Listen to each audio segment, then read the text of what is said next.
The quiet streets of Maple Hill, a peaceful suburb outside Denver, were bathed in the golden hues of late autumn. Melissa Hayes pulled into her driveway just as the sun dipped below the rooftops. Her shift at the pediatric clinic had been long, and she was looking forward to a quiet evening. As she opened her mailbox, a thick, elegant envelope stood out among the usual bills and ads. It was from her sister, Brooke. Melissa sighed as she walked inside. Brooke was the younger sibling, vibrant, magnetic, and endlessly ambitious. From childhood, comparisons had been inevitable. Melissa had taken the path of reliability, a steady job, 2 polite children, a solid, if somewhat predictable, marriage. Brooke, on the other hand, had always been the wild card, winning debates, traveling abroad, landing a high-paying PR job in LA. "I'm home," she called out. Her 12-year-old son, Tyler, came jogging in, holding a science project. "Mom, check this out.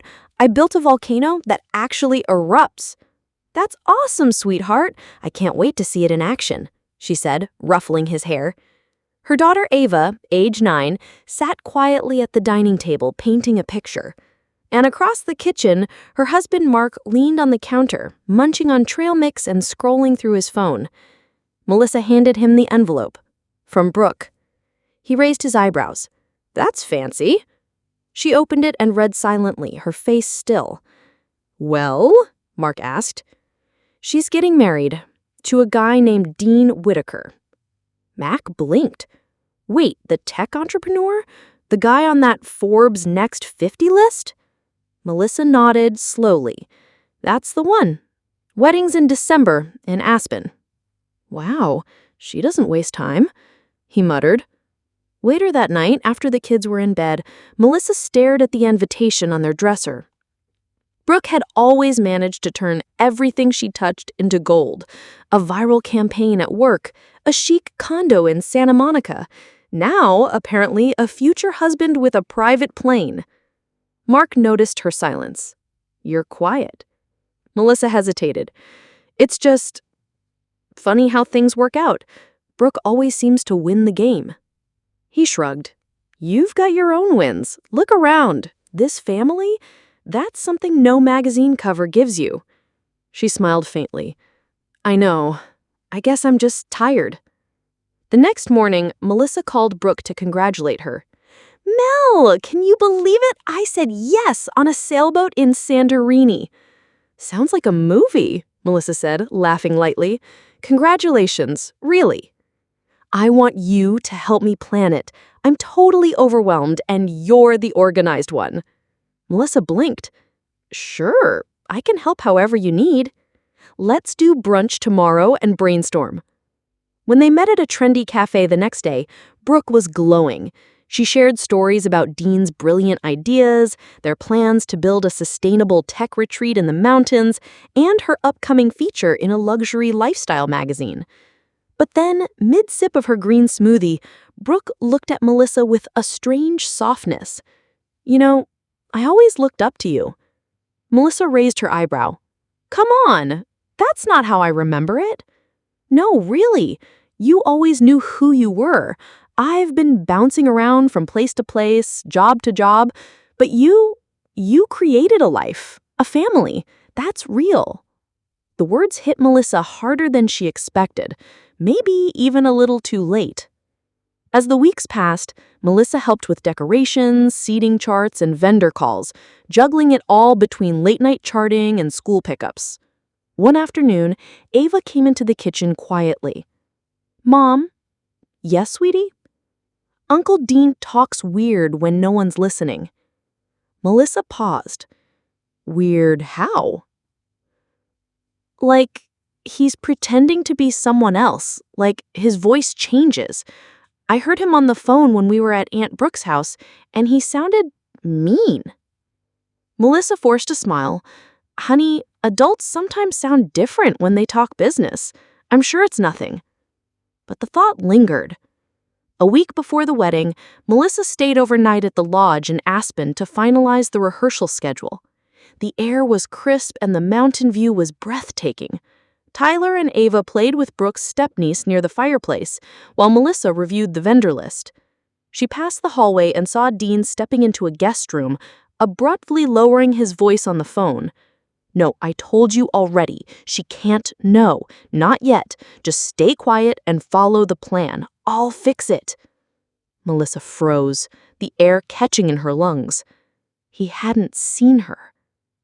Later that night, she brought it up subtly to Brooke. "Everything okay with Dean?" Brooke laughed lightly. "Of course. Why?" "Just, he seemed tense on a call earlier." Brooke rolled her eyes. "He's dealing with a bunch of investors backing out of a crypto deal. It's a mess." Melissa nodded, unsure. The wedding day came with snowflakes falling softly on the lodge's stained glass windows. Brooke looked ethereal in her silk gown. Dean was charming as ever, but something in Melissa couldn't settle. That night, as the party swirled around her and Dean gave a speech thanking his brilliant, beautiful wife, Melissa's gaze drifted across the room. She didn't envy Brooke anymore. Not exactly, but she did fear that her sister might be stepping into something that looked perfect, but might not be what it seemed. As the music played and the champagne flowed, Melissa held her daughter's hand, her son dozing off against her shoulder. And quietly, she promised herself, if her sister ever needed her, truly needed her, she'd be ready. Even if the truth came dressed in diamonds. The quiet lakefront town of Clearwater shimmered under the soft golden light of early autumn. Amelia Thornton stepped out of her car, clutching a grocery bag in one arm and a letter in the other. The envelope was made of thick ivory paper with gold edges, unusual amidst the usual stack of advertisements and bills. Her daughter Sophie skipped ahead to open the front door. Amelia peeled the envelope open with one hand. Her eyes scanned the words, and she froze. It was an invitation from her younger brother's fiancé. "Mom, look at this pumpkin!" Sophie shouted, holding up a tiny, warty one they'd picked together that afternoon. Amelia barely smiled. The invitation announced, "You're cordially invited to the wedding of Daniel and Celeste, December 5th at Woodridge Hall." Daniel, her charming, impulsive, successful younger brother, the one who'd lived in Europe for 3 years and returned with a high-paying job and an elegant woman named Celeste, all smooth edges and graceful mystery. Later that night, as Amelia made dinner, her husband Connor stirred soup behind her. "Guess who's getting married?" Connor looked up. Not Daniel. Amelia held out the card. "To Celeste. In just 2 months." "Well, they don't waste time." No, they don't. Their son Jack, age 10, sat at the table, scribbling in a notebook. "Is Uncle Daniel the one who gave me the drone?" "Yes," Amelia said, her mind elsewhere. "That's the one." Jack frowned. "I don't like his girlfriend." "Why not?" "He stares at people like she's trying to read their secrets." Amelia laughed softly. "She's just quiet, sweetheart." But that night, lying in bed, Amelia stared at the ceiling. Something about Celeste always made her feel observed, like a test she didn't know she was failing. 2 weeks later, the family traveled to the wedding venue for the rehearsal weekend, a sprawling estate nestled near the mountains. Celeste welcomed them with her signature smile and icy blue dress. She embraced Amelia, complimented Sophie's braids, and kissed Daniel on the cheek with mechanical warmth. During the rehearsal dinner, Amelia watched Connor get up to take a call, then another. He returned late, brushing it off with a client emergency. "Really?" asked Amelia. "Just real estate nonsense. I'll sort it out tomorrow." But Amelia noticed how he avoided her eyes. Later that night, in the guest house they were assigned, Sophie and Jack were brushing their teeth. Jack suddenly paused in the bathroom doorway. "Mom?" "Yeah?" "Why did Dad lie?" "What do you mean?" "I saw him talking to Celeste, not on the phone, outside, by the garden. It looked like he was mad." Amelia's heart skipped. "Are you sure?" Jack nodded, frowning. She kissed his forehead. Get some sleep, okay?" But long after the kids were in bed, Amelia lay awake. At midnight, Connor still hadn't come in. When he did, his tie was loose and his breath carried the faint scent of wine. "Everything okay?" she asked. "Yep," he said, kicking off his shoes. "All sorted." But Amelia wasn't convinced. The wedding morning came crisp and clear. Amelia, in a blush-colored dress, helped Celeste pin her veil while Daniel fussed over flower arrangements. "You seem nervous," Amelia said gently. Celeste gave her a dry smile. "I like control. Weddings are chaos." Out on the lawn, chairs were filling with guests. Amelia noticed Connor near the back, talking to Daniel, animated, then subdued. They shook hands, but something about their body language felt rehearsed. When the ceremony began, Jack pulled on Amelia's sleeve. "Mom, look." He showed her his phone, a short video clip. It was from the night before. It showed Connor standing close to Celeste near the garden path. They weren't arguing, but their body language was charged. Celeste touched his arm, not warmly, not coldly, almost like warning him. Amelia's stomach twisted. "Why did you record this?" she whispered. Jack looked serious. "I just felt like I needed to." "Don't show anyone," she said, her voice tight. "I won't." After the vows, during the reception, Amelia followed Celeste into a side hallway near the ballroom.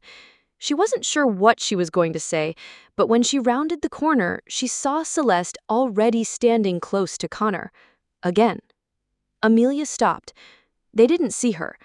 Connor was whispering something. Celeste's face was unreadable. Then she nodded once slowly and walked away. Amelia stepped back, her heart pounding.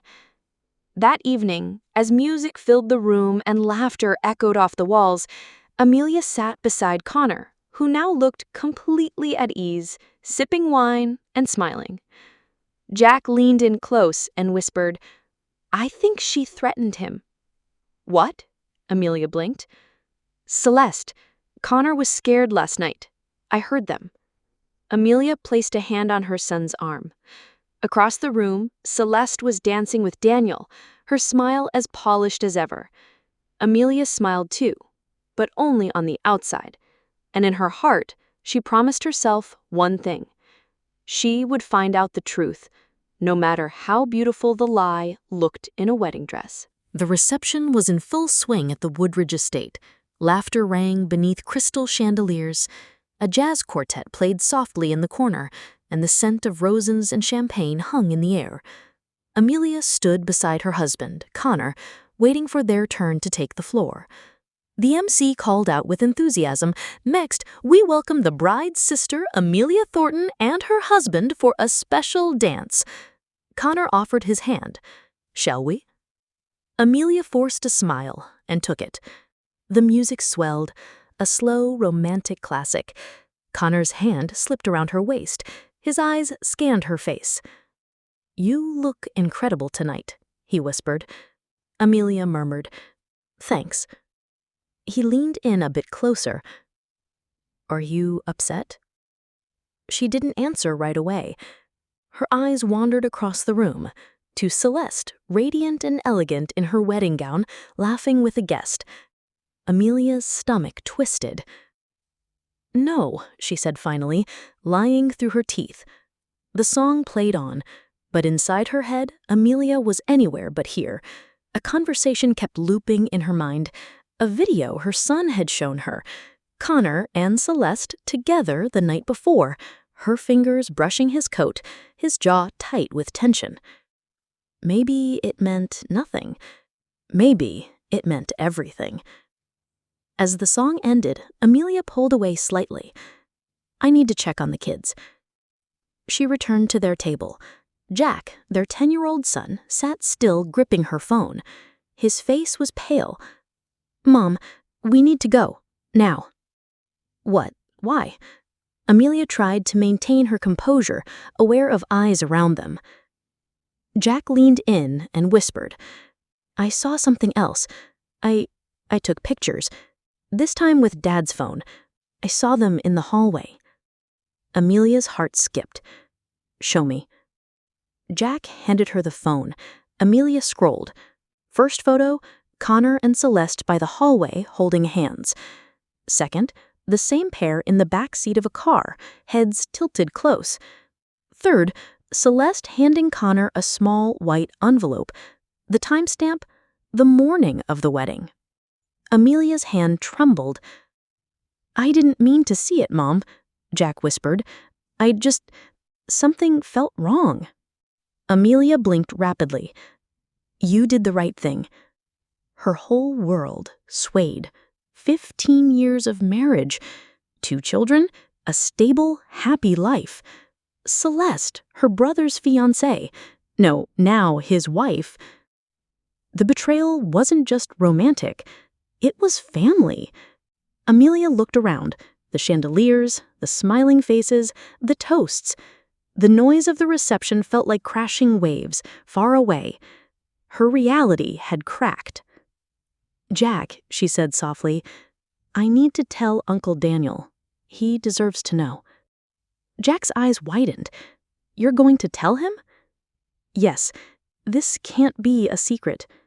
She took his hand, steadied her voice, and began pushing through the crowd.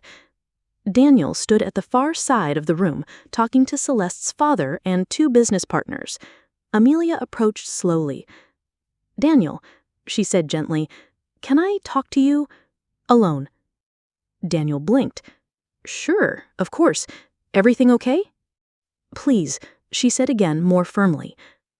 They walked outside to the terrace. The cold air bit her bare arms. Jack stood close beside her. What is it? Daniel asked, his brow furrowing.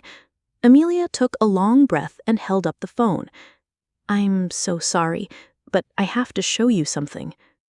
She handed over the phone. Daniel swiped once, twice, 3 times. His smile faded. His face went pale. She gave him an envelope, he muttered. I don't know what it was. I just know Jack saw them. They've been close, and I think it's been going on a while. Daniel exhaled. So it wasn't just my gut. You suspected?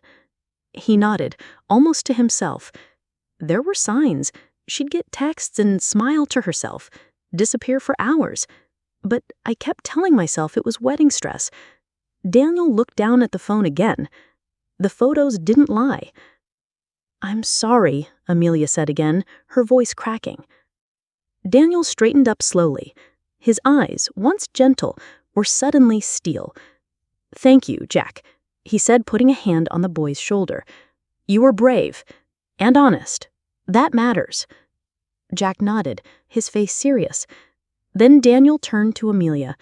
I need to talk to her, before this becomes a public mess. Amelia hesitated. Do you want me there? He shook his head. No, but stay close. 10 minutes later, Celeste followed Daniel onto the back terrace. The confrontation didn't take long. Amelia couldn't hear the words, only the sharp rise and fall of voices. Celeste looked startled, then indignant, then helpless. Daniel's face didn't change. He didn't shout. He didn't cry. But when he returned to the ballroom, he walked straight to the MC. Ladies and gentlemen, the MC announced, tapping the mic, the groom would like to say a few words. The crowd quieted. Daniel stood before the microphone, hands steady.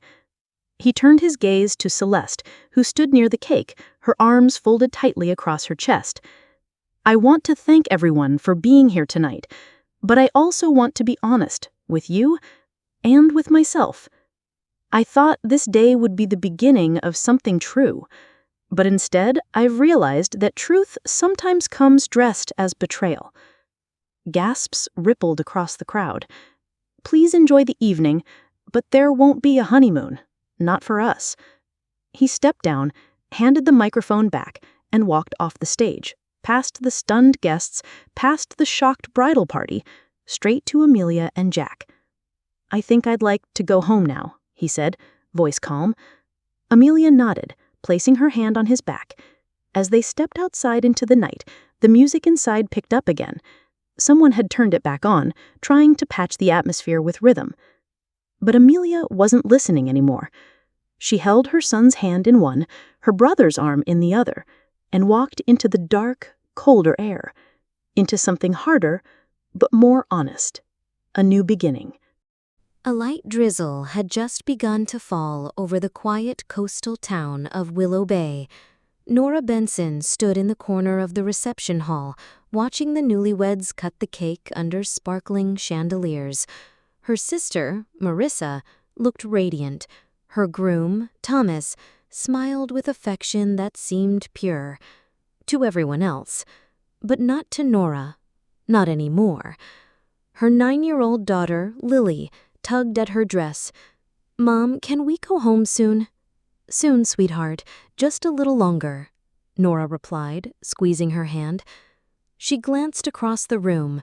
Her husband, Dean, was talking to Marissa, again. Too close, too familiar. The same odd closeness Nora had tried to dismiss for months, and now, thanks to Lily, she couldn't. That morning, Lily had borrowed Nora's phone to play a game, but a message had popped up, one Nora hadn't seen before. It was a text from Dean, sent to Marissa. "Can't wait to see you tonight. We need to talk before the vows."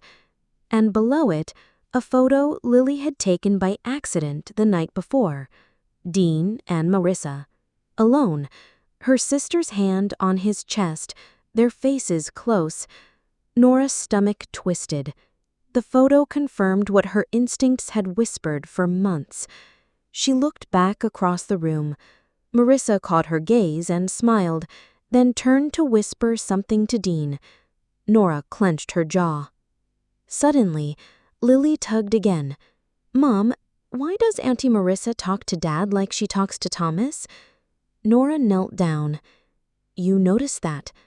"Yes, and I saw them hugging when they thought no one was around." Nora hugged her daughter tightly. "You're very observant, but I'll take it from here." Minutes later, Nora found Thomas outside on the terrace, staring at the waves in the distance. "Thomas, can I talk to you, privately?" He turned, surprised, but warm. "Of course. Everything okay?" "I'm not sure, but you deserve the truth." She showed him the photo on her phone. His face slowly dropped, expression shifting from confusion to disbelief to pain. "She told me she was at the salon that night," he said, voice strained. "She told me she was helping plan this wedding," Nora replied quietly. Thomas stared at the photo again. "How long?" "I don't know, but it's been long enough." A voice came from behind them. "Nora?" They turned to see Dean and Marissa stepping onto the terrace. "What's going on?" Marissa asked, her voice sharp.